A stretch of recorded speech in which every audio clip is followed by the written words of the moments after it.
Aloha again. This is Michelle Melendez, Women Being Fit and Waking Up.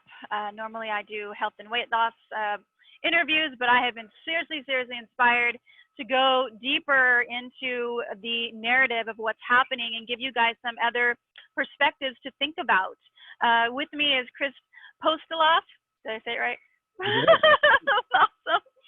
And we're just so you guys know, we're not doctors or scientists. We're regular people who have been researching and opening up our eyes to something different than the mainstream narrative, because we're seeing things are off and we want to know why. And so today we're going to talk about a document by the Rockefeller Foundation dated May 2010. I'm sorry, 2010? 2010? Right. And it's called Lockstep. And I want you to understand a little bit about the Rockefellers and what they are. And there's also other people as well. But one, well, I'm just going to give it to you, Chris. And then if you say what I think you're going to say, then I'll save that for another time. Chris, what is Lockstep? So Lockstep is a document produced in May of 2010, as you mentioned, by the Rockefeller Foundation. It's called Scenarios for the Future of Technology and International Development. In itself, a pretty bland title, but it is extremely important for people to get a copy of this and read it, and especially the Lockstep scenario. That's the most relevant. It's important for people to look at it because it will begin, I think, to help dissolve some of this illusion of what media has been purporting and what planning has been going on for today's narrative around COVID, Corona, the disease, and so forth, and how it's handled. So this document speaks to that. One more quick historical note. There's a lot more to say. I won't segue or sidetrack too much here, but the Rockefellers as a family have been controllers or owners, however, whatever legal words there are for managing Jekyll Island, which is an island in Georgia. And it's a very island where the architects of the Federal Reserve met in secret. And if they had been known to be meeting here, this whole Federal Reserve system probably would have been torpedoed back in 1913. However, this just shows you, and part of the reason that it becomes relevant today, and ever more so, is that the very same people that architected our failed financial system, which is collapsing as we speak, although people may not realize it, is also been entwined with the history and the agenda and the spoken agenda of the Rockefeller family. And they are by no means at the top of this group, but they are most assuredly a part of it. And this is based on their own words. So we jump in. I want to pause you for really quick. You guys, I just want to let you know, if you didn't watch the last video, the Federal Reserve, and what to know about that is that it is not part of the government. It is a privately owned corporation. And when you pay taxes, you are literally paying into the Federal Reserve, which who have loaned the government money. So you're actually paying into the Federal Reserve with interest. And these people, like the Rockefellers and some other of the big conglomerate people, they are actually profiting from your taxes. So your 25, 20%, 30% of what you make, your taxes every single year that you're putting in, you're actually feeding their pockets, and it's a privately owned corporation. That is the Federal Reserve. And I wanted to let you know that because I was floored when I found out. I was like, what? Like, the Federal Reserve is not part of the government? No, it's a privately owned corporation that is literally, we are paying interest and paying back the government's debt, and these people are profiting from that. So I just wanted you to share that. And Chris, let's go back to Lockstep. Well, cheers, well said. Yeah, it's also relevant. And when you see how well connected these people are, and their plans go back decades, if not, I mean, now over 100 years. Yeah. Mm-hmm. So, these things come together in ways that when you really look at the documentation and you go beyond cognitive dissonance, you go beyond, for me, one of the biggest challenges is that I was an A+ student in high school, small school, did really well in college, graduated in 4 years, indoctrinated through and through. And I learned a lot of good things through those institutions, but I did not learn a number of important things about how our system operates. And this is what, when you think you know it all, as an A+ student would assume, you get delusional and you realize there are gargantuan gaps in our historical knowledge about how our system of economy, money, education, the medical industry, I mean, the list goes on and on. That And there are Chris, what is, can you explain what cognitive dissonance is? Because I honestly didn't know what that was. I was like, what was that? yeah, Tell us what that is. you bet. I would love to read the actual definition, but I'll go with my, my own paraphrasing right now. Cognitive dissonance is a kind of mental disruption, and I'll call it a pain, a suffering that you can feel emotionally and physically within your mind, like a headache. But it manifests in that way. It's caused by having a mental framework. We all, by the way, reality exists. Let's just talk about, a priori, reality exists. Our minds inside our skulls and our whole spirit, body, head to toe, our whole body resonates with recording this reality, with measuring this reality, with assessing it. We see it through senses like our eyes. Our eyes record images and they get more or less recorded inside of our brain. So that is a construct. And what we deal with when we deal with things like media is that we have information fed to us that we categorize as almost a reality in its own right.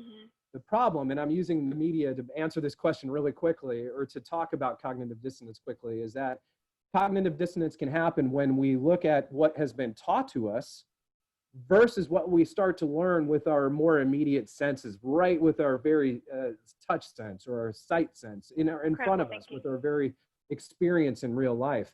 Cognitive dissonance can happen when we look at something, we get new information that disrupts our worldview, but that information oftentimes will be valid enough to cause a kind of inconsistency, if most people respond with cognitive dissonance, even if it's data that is super meaningful, super relevant, worth considering, because it doesn't fit in the worldview, it causes a mental disruption. And oftentimes the response is anger, fear, frustration, and more or less dismissal, because it's much easier to not see or forget than it is to try to suffer that more initial response to the effort it takes to kind of change your worldview, or at least allow it to be considered that it may not be perfect. So that's one, probably much longer definition, but hopefully a meaningful answer. Yeah, so I'll just recap. Cognitive dissonance is when you are like me, fitness trainer, doing my taxes, going through my life, and all of a sudden my boyfriend's like, hey, let's watch this video. And I watch this video and it completely it opens my eyes to see what the Federal Reserve really is, where my taxes are really going, what the government is, how they literally guide us toward their own agendas. And it blew my mind because it's not what I thought of the world. It's not what I thought our government was. I thought our government was for the people, by the people, and they really cared about us. And when I started learning all this stuff and really researching, I literally cried my eyes out, was depressed for 2 days. And now, with this COVID thing and the narrative of the mainstream, my mom, who definitely suffers from cognitive dissonance, she won't even see me because she's afraid of COVID, and she won't even, and she doesn't even want to talk about the possibility of another narrative. She's very, very afraid to even hear what possibly else could be happening, why this virus is happening. She won't even go there. That's cognitive dissonance, everybody. So I just wanted to touch on that, and then let's go back to Lockstep and understand what that is. Well, cheers. And I'm sorry to hear about your relationship as well. I've had a similar experience, and it is indeed both from your own experience and now what you're dealing with within your family, prime examples of it. And it's one of the more difficult experiences I've had in my life as well. It's not easy to wake up. It's not easy to start to recognize these details. It comes with a certain emotional challenge. And bravery. Absolutely, a courage. To look beyond that veil. And then ultimately there's a healing that happens too, where you become more resilient, more fulfilled, more satisfied than I've ever known through that journey.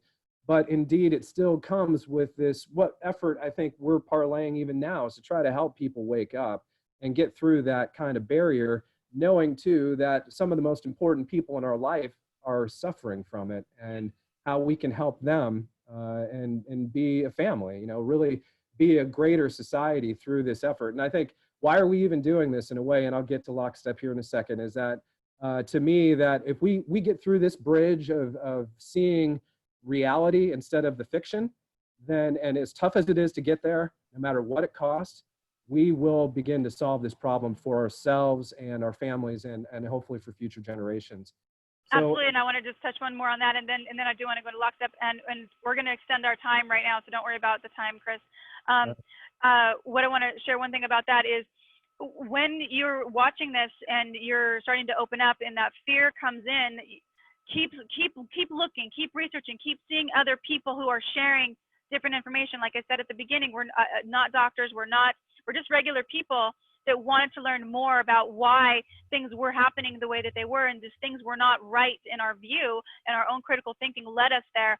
So my bravery came to wanting, you know, I'm a fitness trainer, and I teach women how to lose weight and live in a body they love, and I have a triple award-winning book, and that's all fitness and weight related.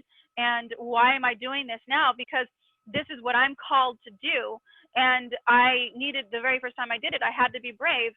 And when I first posted something that went against the mainstream on Facebook, I got tons of people, you know, kind of attacking me, unfriended, and that hurt. And I was like, but you know what? I'm a bigger stand for freedom, a bigger stand for us having a life that we all deserve to have. And it's not a mistake that I'm here on this planet. It's not a mistake you watching. It's not a mistake, Chris, that you're here. It's not a mistake we've met. We are being guided by something that is greater than us. And as long as we release the fear and we follow our heart and we do what we know to be right, and that will help us all have a different life and a different way of being that brings us back the freedom that is our innate birthright, and that liberty, which is you know, freedom from oppression and freedom from restriction, and that is our constitutional right. So that's why I'm doing what I'm doing. So I love that you're here watching. Chris, let's hit Lockstep. well said. Yeah, brilliant. I love it.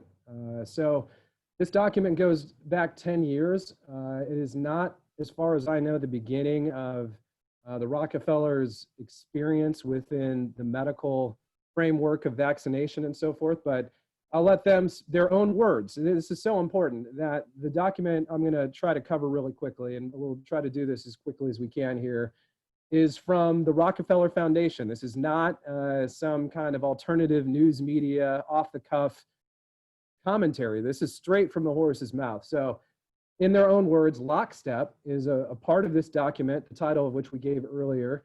I don't have the page number right in front of me, but you can find it with a quick word search within the document. It is a world of tighter top-down government control and more authoritarian leadership. Right away, people should underscore that. With limited innovation, this speaks to our previous conversation we had today about why businesses would be attacked. With limited innovation and growing citizen pushback, i.e. race riots. I mean, it's just unbelievable how well this document encapsulates these things. And if you'd like, I'll continue, Michelle, with their first paragraph. Yeah. So this is a very good encapsulation. There's a couple other paragraphs that are worth reading if we have time that are more specific and also as enlightening about these intentions. So I'll let people interpret these words for themselves. In 2012, oh, by the way, this is, I will set this up. So in 2010, they had what would essentially be a war game planning for a future global pandemic, scandemic. I think you can start to say that if you go back 10 years and this whole thing starts to manifest, you know, not by accident, I suggest. So here it is. In 2012, oh, this is their war game, by the way. In 2012, the pandemic that the world had been anticipating for years finally hit. Unlike 2009's H1N1, this new influenza strain, originating from wild geese, so we have an animal connection, really interesting, was extremely virulent and deadly. Even the most pandemic-prepared nations were quickly overwhelmed when the virus streaked around the world, infecting nearly 20% of the global population and killing 8 million people in just 7 months. The majority of them healthy young adults. I think it's and really. This was a war game, so this was not real. This was something that they were planning since 2010. And so I wanted to let you guys know this is actually a document. Lockstep is a document that is basically a war game where they put this scenario in place. And please read that subtitle again one more time. a world of tighter top-down government control and more authoritarian leadership with limited innovation and growing citizen pushback. So I just want you guys to understand, this is a document that he's reading from in 2010, war games of what they were looking to see what would, this was a plan for them that they had way back then, and they want limited innovation. So they want the small business people to fail and not be able to open, and they want higher, what was it, resistance? How did they put it? The higher people resistance? Yeah, more authoritarian government control, top-down authoritarian leadership, and that's followed by global or growing citizen pushback.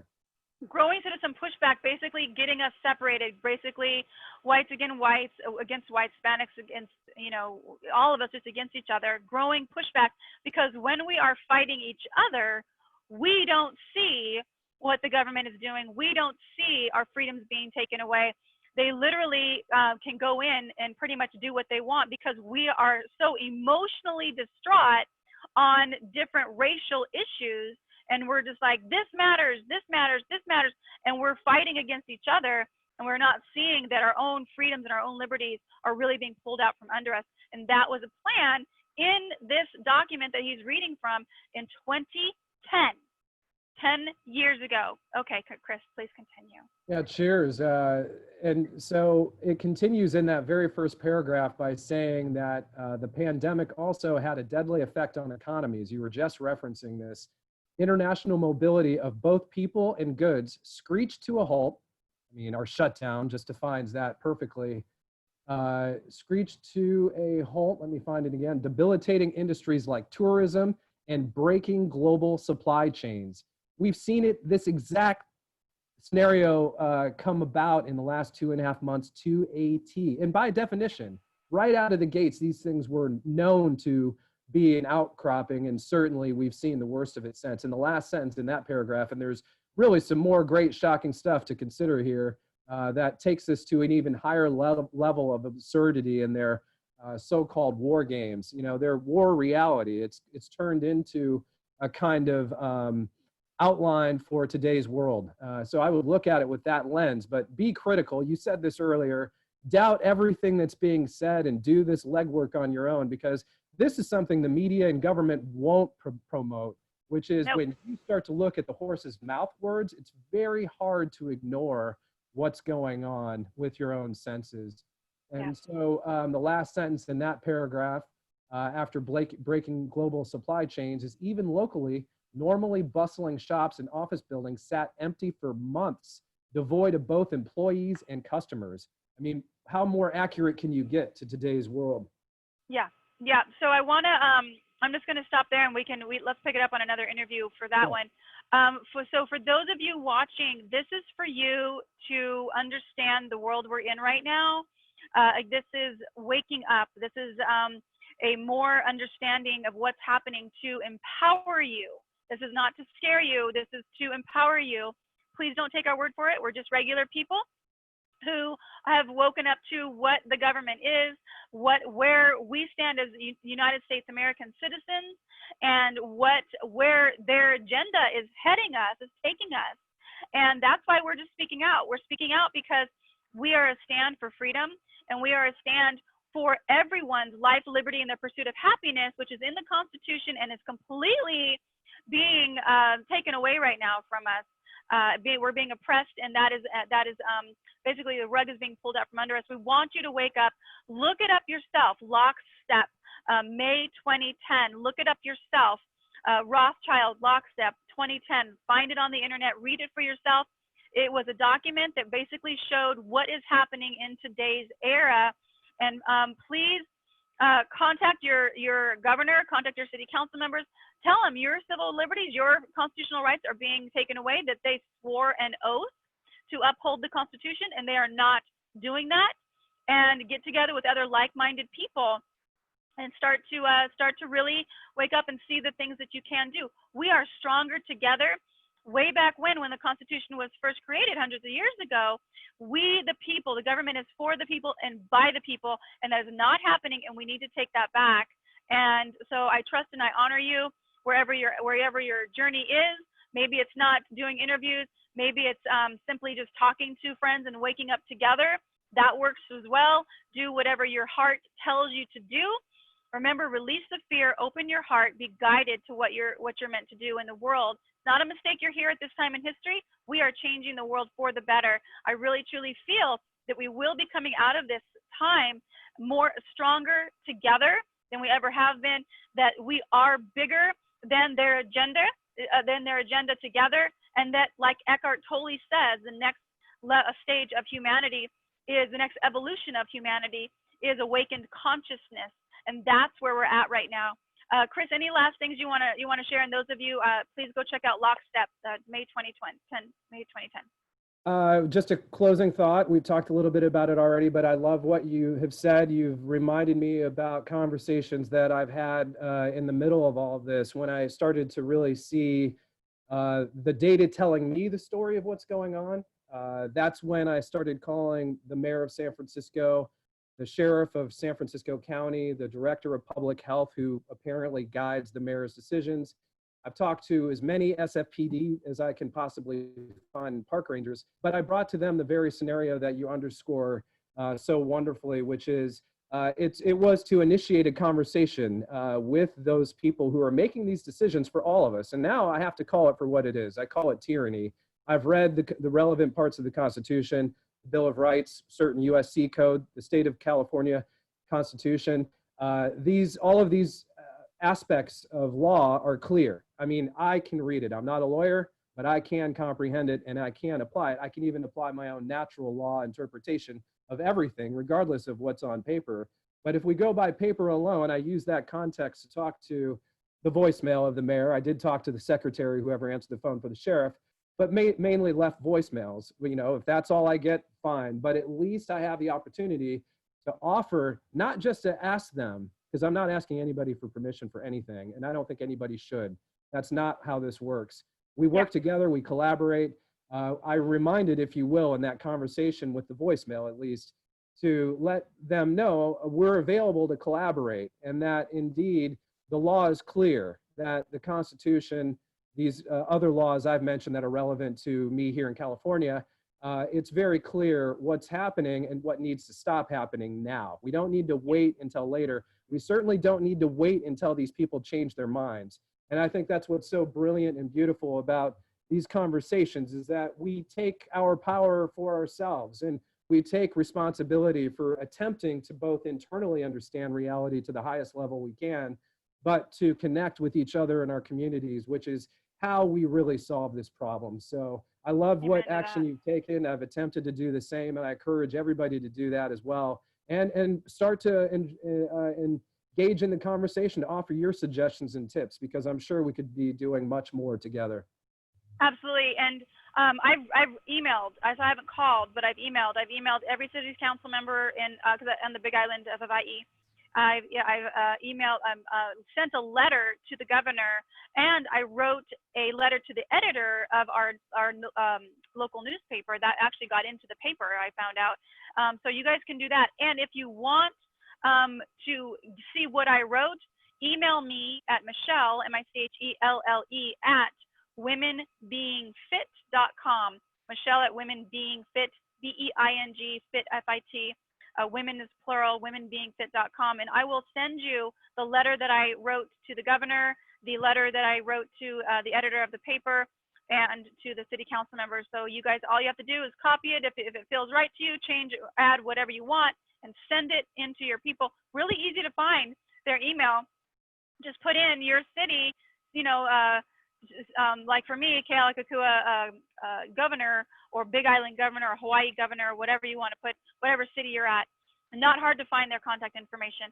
Chris, thank you so much for being with me. I'm excited to do another informative video on all of the stuff you have researched, because it is extensive. And thank you for being with me. Much aloha to you. Oh, much aloha to you too, Michelle. Thank you so much. Aloha. And for people that are interested, they can find me YouTube-wise at Reverse History. I've got one post from our protest on May 1st in Sacramento. So that will be growing, but that's a way for us to begin to build another forum that I'm actively involved in trying to get off the ground. And also, Reverse History on Twitter, at Reverse History, just as it's spelled Reverse out. History. I love that name. Oh my gosh. Okay, aloha everyone, much aloha. And remember, it's not a mistake you're here at this time in history. We can make this world a better place, but we have to be awake for it. We got to be awake. I love you guys.